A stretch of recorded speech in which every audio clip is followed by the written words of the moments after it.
Uyimizda shunday sukunat bor ediki, hatto nafasim og'zimga eshitilardi. Odatda bolalarimning qichuvi, erimning yotali, qaynonamning gudranishi bilan tolib-toshib turadigan bu katta hovli endi huvillab qolgandi. Erim Rossiyada. Ancha bo'ldi. Har kuni telefonlashib gaplashib turamiz, har kuni bir xil gap. Ishlaring yaxshimi? O'zingni ehtiyot qil. Bolalar yaxshimi? U bilan ham uzoqlashib ketgandekmiz go'yo. Soxinch deganlari avvaliga olovga o'xshab yuragingni kuydirar ekan. Keyin asta-sekin sovuq kulga aylanib qolar ekan. Bolalarimni qaynonam olib Toshkentga, opasinikiga to'yga ketganlariga ham bir hafta bo'ldi. Qaynotangiz yolg'iz qolmasin kelin, siz qoling. Bir haftada qaytamiz degandilar. Shunday qilib men va qaynotam bu katta huvillagan hovlida yolg'iz qoldik. Qaynotam odamovi kamgap inson. Bolasi uzoqda, xotiniyu nevaralari mehmonda, u kishi uchun ham oson emasligini bilardim. Ko'pincha ayvonda eski karavotda xayol surib o'tiradilar. Men o'z ishim bilan doim ovoraman, sigir so'haman, ovqat qilaman, uylarni yig'ishtiraman. Biz deyarli gaplashmasdik. Faqat zarurat yuzasidan, ota choy ichasizmi, kelin tuz bormi? Faqat shunga o'xshash so'zlar edi. Oradagi sukunat ba'zan menga og'ir yuk bo'lib tuyulardi. Kechqurunlari bu sukunat yanada avjiga chiqardi. Hovliga tun chokib chiroqlar yoqilganda, men o'z xonamda, u kishi o'z xonasida qamalib o'tirardik. Ba'zan u kishini u yoqdan bu yoqqa yurgani eshitilardi. Men esa derazadan osmonga, yulduzlarga qarab o'tirardim. Xayolimda erim. U hozir nima qilayotgan ekan? Sovqotmayaptimikan? Meni oylarmikan? Ammo bu oylar ham endi avvalgidek yuragimni junbushga keltirmasdi. Xuddi eski yod bo'lib ketgan she'rni takrorlayotgandek edim. Bir kuni kechqurun yomg'ir quya boshladi. Bahor yomg'iri, uyimiz tomiga urilayotgan tomchilar sukunatni biroz bo'lsa-da buzardi. Bir kuni elektr o'chib qoldi. Butun hovlini zimziyo qorong'ulik bosdi. Telefonimning chirog'ini yoqib sham izlay boshladim. Oshxonadan bir dona sham topib yoqdim va qaynotamning xonasiga moraladim. U kishi deraza oldida tashqariga tikilib o'tirgan ekanlar.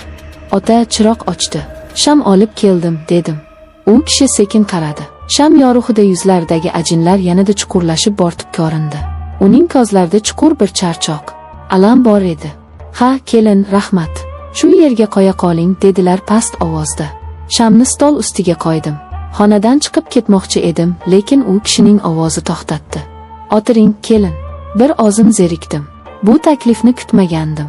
Ikkilanib eshik oldidagi kursiga o'tirdim. Ortada sham alangasi bizni bir-birimizdan ajratib turardi. Uzoq jim qoldik. Yomg'irning shovullashidan boshqa ovoz yo'q edi. Bolam bilan gaplashdingizmi? Nihoyat so'radilar. Ha, kecha gaplashdim. Yaxshi yuribdikan, dedim odatdagidek. Yana sukunat. Keyin u kishi kutilmaganda chuqur xo'rsindilar. Bu xo'rsiniqda soxinch mujassam edi. Pul topaman deb yoshligini xazon qilyapti bolam. Na bola chaqasining oldida, na ota-onasini. Hayotni mazasi qayoqda qoldi o'zi? Bu so'zlar yuragimga oqdek qadaldi. Chunki bu mening ham har kunlik oylarim edi. Erimning topgan puli rozxorga, imoratga ketardi. Ammo bizning o'tayotgan umrimizchi? Mening ayollik baxtim, uning yoshligichi? Hali hammasi yaxshi bo'lib ketadi, ota, dedim bazor. U kishi menga qaradilar. Bu safar nigohlari boshqacha edi. Bu qaynotaning keliniga qarashi emasdi. Bu bir erkakning dardini tushungan ayolga qarashi edi. Sizga ham qiyin, bilaman, qizim, dedilar. Yolg'izlik odamni yeydi. Shunda tomog'imga bir nima tiqildi. Ko'zlarimdan yosh qalqidi. Yig'lab yubormaslik uchun labimni qattiq tishladim. Men bu uyda bir xizmatkor, bir kelin edim. Hech kim mendan senga ham qiyinmi deb so'ramasdi. Hamma meni kuchli deb o'ylardi. Ammo men charchagandim. Bilmadim, deya pichirladim. Shu payt u kishi o'rnidan turib yonimga keldilar. Men seskanib tushdim. U kishi qo'lini yelkamga qo'ydi. Men o'shanda dadamni mehribon qo'llarini esladim. O'zimni tutib tura olmadim, yig'lab yubordim.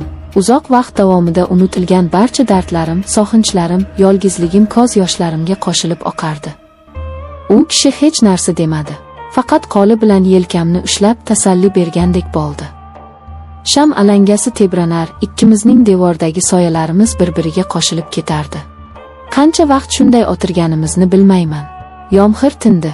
Sham ham erib deyarli tugab qolgandi. Men ko'z yoshlarimni artdim. Kechiring, ota, dedim hijolat bo'lib. Hijolat bo'lmang, dedilar, o'shamayin. Ammo bu gal titroq ovozda. U kishi qo'lini yelkamdan olmadi. Aksincha barmoqlari bilan sochimni sekin siladi. Yuragim dukillab ketdi. Bu nima? Bu qanday holat? Aqlim tur, xonangga kir, bu gunoh deb bong urardi. Ammo tanam, ruhim qimirlashni istamasdi. Men shu mehrga, shu e'tiborga shunchalik tashna edimki, bu iliqlikdan voz kechkim kelmadi. U egilib yuzimga qaradi. Ko'zlarimiz to'qnashdi. Uning ko'zlarida endi nafaqat charchoq, balki bir iltijo, bir olov porlardi. Bu qarashdan butun vujudim muzlab ketdi. Qaynotam, erimning otasi. Bu fikr miyamda charx urardi. Ammo hozir u qaynotam emas, balki meni tushunadigan, dardimga sherik bo'lgan yagona inson edi. U sekin yuzimga yaqinlashdi. Men ko'zlarimni yumib oldim. Lablaridan aroqning hidi anqidi. Demak, yolg'izlikdan ichgan ekanlar. U meni opdi. Bu opichda na ehtiros, na shiddat bor edi. Bu ikki yolg'iz, yaralangan qalbning bir-biriga taskin berishga urinishi edi. Bu gunohkor, ammo shunchalik zarur bo'lgan bir taskin edi. Men qarshilik qilmadim. O'sha lahzada men na erimning xotini, na bu xonadonning kelini edim. Men shunchaki yolg'iz, mehrga zor bir ayol edim. Tong otdi. Chiroq yonib turgandi. Tunda qachon yonib, qachon o'chirganimizni eslay olmadim. O'rnimdan turib, yuzimni yuvdim. Hovliga chiqqanimda qaynotam allaqachon turib, ayvonda choy ichib o'tirardi. Unga ko'zim tushishi bilan kechagi voqea yodimga tushib, butun tanamga titroq kirdi. Uyat, qo'rquv, gunohkorlik hissi butun vujudimni qamrab oldi. U kishiga qaray olmadim. Salom berdim-u oshxonaga kirib ketdim. Nonushta tayyorladim, lekin og'zimning tomog'imdan hech nima o'tmadi. Dasturxon yozib, choynakni olib chiqqanimda, u kishi bilan yana yuzma-yuz bo'ldik. Uning nigohida ham hijolat bor edi. Biz hech narsa demadik, hech narsa bo'lmagandek nonushta qildik. Ammo oramizdagi sukunat endi boshqacha edi. Bu bombosh, sovuq sukunat emasdi. Bu sirlar bilan, aytilmagan so'zlar bilan, gunohning og'ir yuki bilan to'la bir sukunat edi. Biz endi bir-birimizga begona emasmiz. Bizni umrbod bir-birimizga bog'lab turadigan bir sir birlashtirib turardi. Kunlar o'tmoqda. Qaynonam va bolalarim ertaga qaytib kelishadi. Hovli yana shovqinga to'ladi. Erim yana telefon qiladi. Hayot o'z iziga tushib ketgandek bo'ladi. Ammo men bilaman, hech narsa endi avvalgidek bo'lmaydi.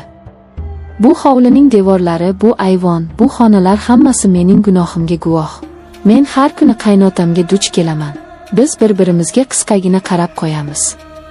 Uning nigohida men o'zimning aksimni, o'zimning sirimni ko'raman. Va bu katta uyda biz ikkimiz abadiy yolg'izmiz. O'zimiz yaratgan yolg'izlikda. Bu yolg'izlikning nomi yo'q. Ta'rifi yo'q.